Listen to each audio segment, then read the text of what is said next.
Good morning যদিও এখন আর morning নেই। সময় হয়ে গেছে 11:30। এখন আমরা এসে পৌঁছেছি গাজল। আমাদের অরুণাচল প্রদেশ রাইডের আজকে হচ্ছে প্রথম দিন।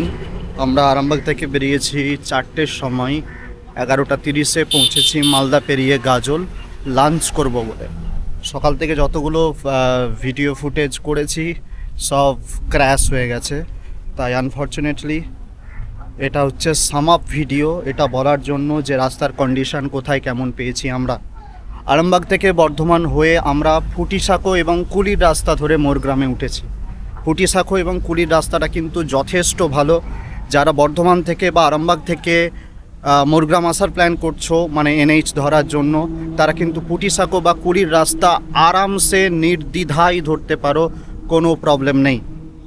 তারপর মোরগ্রাম থেকে এনএইচ যেমন তেমনই, শুধুমাত্র প্রবলেম একটাই, এখন এনএইচে পশ্চিমবঙ্গে রাস্তার থেকে ব্যারিকেডের পরিমাণ বেশি, ব্যারিকেড সামলে। আর একটা কথা, যদি একটু সকাল সকাল বেরোতে পারো 11টা সাড়ে 11টার মধ্যে আরামসে মালদা তোমরা ঢুকে যাবে। এবং মালদাতে ঢুকে এই যে এই হোটেলটাতে আমরা খেলাম, এই ধাবাটাতে, মা Annapurna hotel and dhaba, that is the one. এখানে আমরা প্রতিবারই খাই, ঠিকঠাক রেটে ঠিকঠাক খাবার দেয় এরা, পরিষ্কার পরিচ্ছন্ন, এসি আছে, তো এখানে এসে তোমরা খেতে পারো। এখন গাজল থেকে আমরা বেরিয়ে যাব রায়গঞ্জের দিকে। আজকে জলপাইগুড়ি গিয়ে ঢোকার প্ল্যান আছে, চলো বেরিয়ে যাওয়া যাক। গাজলে আমাদের লাঞ্চ কমপ্লিট। আমরা 298 কিলোমিটার অলরেডি রাইড করে ফেলেছি। এখন আমরা ঢুকছি রায়গঞ্জ, আর হয়তো 15 থেকে 20 মিনিট লাগবে, তারপর আমরা ঢুকে যাব। মালদা পেরোনোর পর ওয়েদারটা চেঞ্জ হয় ড্রাস্টিক্যালি, চেঞ্জ হচ্ছে। জানি না তোমরা দেখতে পাচ্ছ কিনা, রাস্তার দুদিকে প্রচুর ঘেঁটু ফুল ফুটে আছে।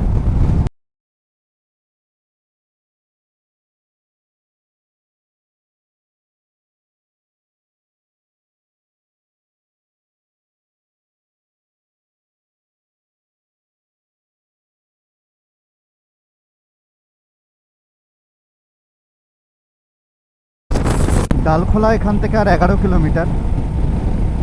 তারপর ডালখোলা বাইপাস হয়ে আমরা উঠবো পূর্ণিয়া এখান থেকে 52। কিষানগঞ্জ ডান দিকে 28 কিলোমিটার, শিলিগুড়ি 127 কিলোমিটার। হ্যাঁ,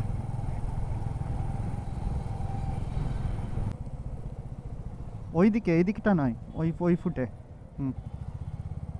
ক্রস করে ডান দিক।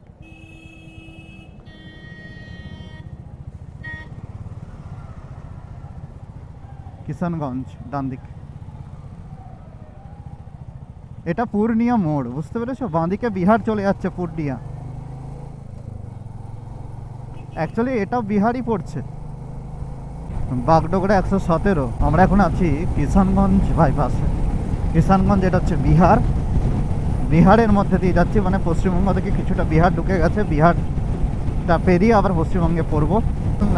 গতকাল পর্যন্ত দুপুরের পর থেকে নর্থ বেঙ্গলে প্রচুর বৃষ্টি হয়েছে।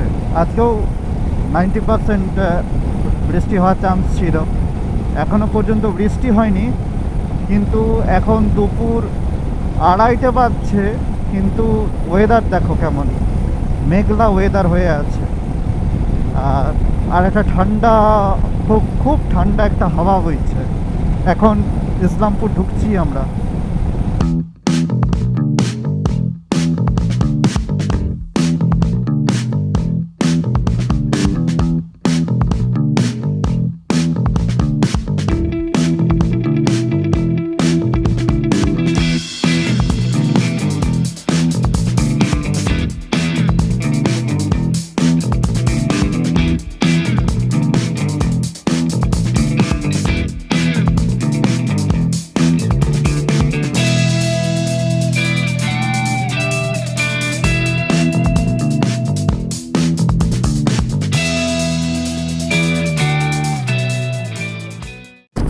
আমরা এখন আছি ইসলামপুর বাইপাসে।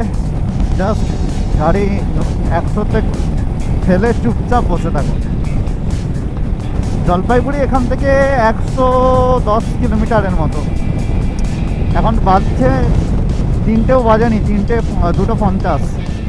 মানে আমরা আরামসে যদি থেমে থেমেও যাই সন্ধ্যে 7টার মধ্যে তো আরামসে পৌঁছে যাব। গাড়ি আছে পিছনে।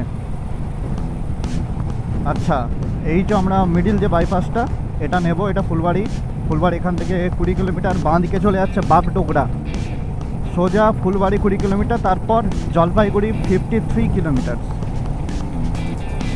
বাগডোগরা গেলে তোমাদেরকে এই দিকে বাঁ দিকে চলে যেতে হবে। বাগডোগরা হয়ে শিলিগুড়ি যাওয়া যায়। কথাটা ঠিক, রাস্তার যা বাঁক, এঁকে বেঁকে গেছে। 500 কিলোমিটার কমপ্লিট করলাম, আর জলপাইগুড়ি এখান থেকে 47 কিলোমিটার। সময় এখন ঘড়িতে 4:15। এটা হচ্ছে মহানন্দা ড্যাম। বাঁ দিকে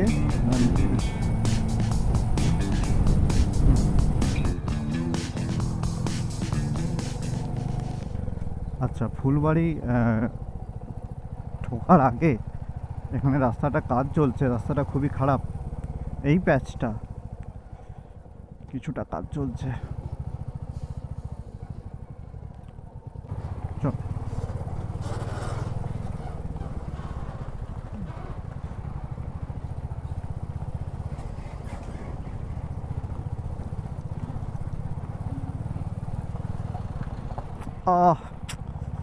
কলসটা লাগলো টায়ারে, মনে হচ্ছে আমার গায়ে কেউ পাথর ছুঁড়ে মারলো।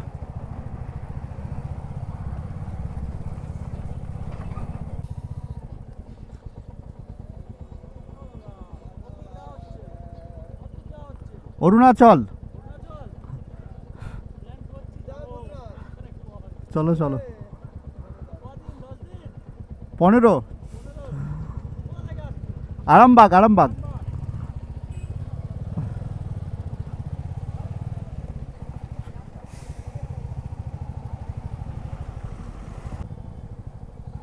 ভাই, যে যতই 4 চাকা চালাক লোকের, ঠিক আছে, বাইক নিয়ে বেরোনোর একটা আলাদাই চিন্তা।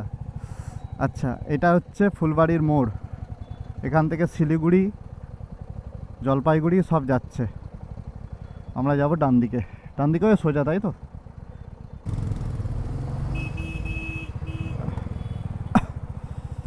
আমাদের গায়ে জল দিস না ভাই।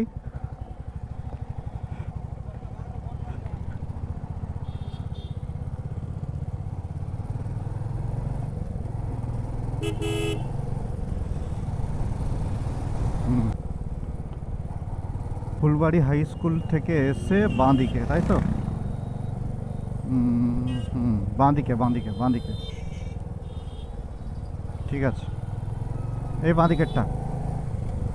বাঁ দিকে নেওয়ার পর এরকম সোজা NH পাবে তোমরা, NH27। এই NH27 একদম ওই গুয়াহাটি পর্যন্ত গেছে। এরই ধারে পড়বে জলপাইগুড়ি, এখান থেকে 31 কিলোমিটার।